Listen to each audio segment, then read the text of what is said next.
পাকিস্তানে ফিরলো এবার জাফর এক্সপ্রেসের স্মৃতি। কারণ সেক্ষেত্রে বালুচিস্তানে বাস থেকে নামিয়ে 9 জন যাত্রীকে খুন করা হয়েছে। চাঞ্চল্যকর এই তথ্য উঠে আসছে। তবে কি তার হামলার নেপথ্যে ফের একবার রয়েছে বালুচ বিদ্রোহীরা? কারণ আমরা প্রত্যেকেই জানি যে গত মার্চ মাসেই কিন্তু বালুচিস্তান প্রদেশে পেশোয়ারগামী জাফর এক্সপ্রেসে হামলা হয়েছিল। পুরো ট্রেন সেই সময়টাতে কবজা করেছিল বালুচ বিদ্রোহীরা। তারপর 4 মাস কাটতে না কাটতে আবারও পাকিস্তানের ক্ষেত্রে এবার এই ঘটনা, যেখানে বালুচিস্তানের থেকে বাস নামিয়ে খুন করা হয়েছে 9 জন যাত্রীকে। যাব বিস্তারিত, আমাদের সঙ্গে যুক্ত হয়ে গেছে প্রতিনিধি সৌম্য মুখার্জি। সৌম্য, এই বিষয়ে কি জানতে পারছো এবং এই যে হামলা হয়েছে তাতে করে কারাই বা জড়িত রয়েছে এখন পর্যন্ত কি খবর রয়েছে? দেখো, আজকে সকালবেলা বালুচিস্তানের যে প্রাদেশিক সরকার আছে তার মুখপাত্র সাহিদ রিন্দ যেটা জানিয়েছেন যে গতকাল সন্ধ্যায় বালুচিস্তানের ঝোগ এবং লড়ালাই জেলার সীমানায় সুরডাকাই এলাকাতে হঠাৎ দুটো যাত্রীবাহী বাসকে থামায় অজ্ঞাত পর্যায়ে কিছু সশস্ত্র দুষ্কৃতী। বাসটি তখন পাঞ্জাব প্রদেশের দিকে যাচ্ছিল। বাসটি থেকে কয়েকজন যাত্রীকে নামিয়ে নিকটবর্তী একটি পাহাড়ি এলাকায় নিয়ে যাওয়া হয়। তারপর সেখানে 9 জন বাস যাত্রীকে খুন করা হয় বলে অভিযোগ।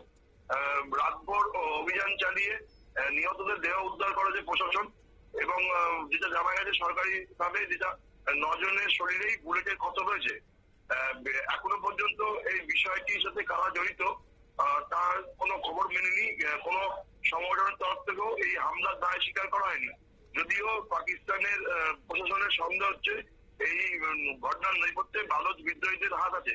কারণ শতাব্দী দেখো, আজ থেকেই বালুচিস্তানের বিভিন্ন জায়গায় অপারেশন বাম নাম দিয়ে পাকিস্তানের সেনার বিরুদ্ধে অভিযান চালাচ্ছে বালুচ বিদ্রোহীরা। তারই এই অপারেশনের একটি অঙ্গ হিসেবে এই ঘটনাটাকে দেখা হচ্ছে। যদিও বালুচ বিদ্রোহীদের তরফ থেকে এই বিষয়ে এখনো পর্যন্ত কোনো বিবৃতি দেওয়া হয়নি। যেটা পাকিস্তানের প্রশাসনের দাবি করা হয়েছে যে পাকিস্তানের আফগানিস্তান এবং ইরান সীমান্তবর্তী বালুচিস্তান প্রদেশে বালুচ বিদ্রোহীদের সাথে পাকিস্তান সেনা এবং আধা সামরিক বাহিনীর যুদ্ধ চলছে। বালুচ বিদ্রোহীদের যেটা অভিযোগ হচ্ছে যে বালুচিস্তান থেকে গুরুত্বপূর্ণ খনিজ উত্তোলন করে নিয়ে পাঞ্জাব প্রদেশে পাচার করছে পাকিস্তান সরকার, এবং এটা বালুচিস্তানে কোনো উন্নয়ন করছে না। সেই ক্ষোভ থেকেই তারা আজ সকাল থেকেই অপারেশন বাম চালু করেছে এবং তার ঠিক আগেই গতকালের এই ঘটনার পেছনে বালুচ বিদ্রোহীদের হাত আছে বলেই পাকিস্তানের প্রশাসন সন্দেহ করছে। তাদের আরো যেটা দাবি যে মার্চ মাসেই পেশোয়ারগামী জাফর এক্সপ্রেসে হামলা চালিয়েছিল বালুচ বিদ্রোহীরা। পুরো ট্রেনটিকে কবজা করে নেওয়া হয়েছিল এবং সেই সময় যে আতঙ্কের পরিবেশ তারা তৈরি করেছিল সেম নতুন করে আবার সেই একই পরিবেশ তারা তৈরি করতে চাইছে। দেখো শতাব্দী, অপারেশন সিন্দুরের সময় বালুচিস্তান স্বাধীন বলে নিজেদের ঘোষণা করে দিয়েছিল এবং সেটা নিয়ে গোটা বিশ্ব জুড়ে একটা শোরগোল পড়ে যায়। ভারতের কাছেও বালুচি বিদ্রোহীরা সেই সময় সাহায্য প্রার্থনা করেছিল এবং বলেছিল যে তাদের কিছু সংখ্যক আগ্নেয়াস্ত্র দেওয়া হলেই তারা নিজেদেরকে নিজেরা স্বাধীন করে নিতে পারবে। কিন্তু সেই সময় ভারতের তরফ থেকে এই বিষয়ে প্রকাশ্যে কোনো বিবৃতি দেওয়া হয়নি।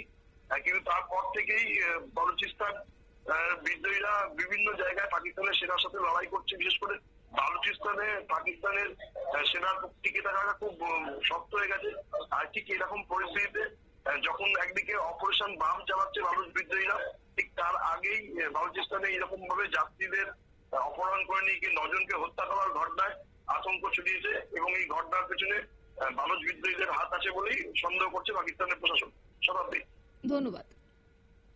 আপনারা শুনলেন, অর্থাৎ শুক্রবার সকালের এই ঘটনার বিবরণ দিয়েছে বালুচিস্তানের সেখানে প্রাদেশিক সরকারের পক্ষ থেকে, এবং পাকিস্তানের বালুচিস্তানে সেখানে প্রদেশের বাস থেকে নামিয়ে অপহরণ করা বেশ কয়েকজন যাত্রীকে এবং 9 জনকে হত্যা পর্যন্ত করা হয়েছে শুক্রবার জানিয়েছেন বালুচিস্তানের প্রাদেশিক সরকার। এই ঘটনার নেপথ্যে কে বা কারা রয়েছে এখনো পর্যন্ত তা স্পষ্ট না হলেও কোনো সংগঠন এখনো হামলার দায় স্বীকার করেনি। তবে মনে করা হচ্ছে এই ঘটনার নেপথ্যে ফের একবার থাকতে পারে বালুচ বিদ্রোহীরা। নিয়ে নিচ্ছি ছোট্ট একটি বিজ্ঞাপন বিরতির, সঙ্গে থাকুন।